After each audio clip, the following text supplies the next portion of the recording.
看世界，来看美国的前总统川普13号到宾州参加一场造势活动，防开枪暗杀。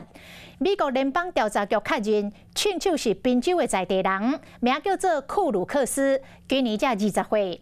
讲这个少年呢，真熬读册，并无做兵的经验，伫学校练拍枪的成绩嘛真歹。为什么伫咧短时间内射击的准度会大大来增加？这个是一个谜。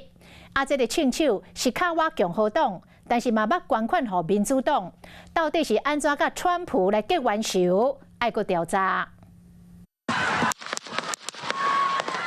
在宾州大选造势场合用 AR-15步枪拍川普 ，FBI 证实讲，犯这件惊动全世界暗杀行动凶手是20岁美国青年库鲁克斯。We also learned that he was ID'd from his father's rifle. His father was the owner of the rifle, and initially, after Secret Service neutralized this gunman, he did not have any identification on him. Secret Service and other federal agencies were able to trace the rifle, though found at the scene, to his father. That was. 依照弹道比对，库鲁克斯秘伫悬的所在用 AR-15步枪上准港台顶的川普，虽然是特勤局警戒范围外，不过甲川普直线的距离才137公尺，讲远无远，不过嘛需要受过军方步枪兵训练，才有可能去拍到甲人的身躯变大的目标。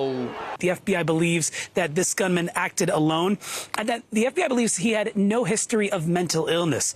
库鲁克斯同学讲，伊平时真爱穿拍来服装去学校，虽然是爱耍穿，不过考穿未准，所以讲无法度参加射击校队。另外，伊毋捌做过兵，毋知讲伊伫刺杀川普进前，敢有训练过。He was bullied, outcast, alone.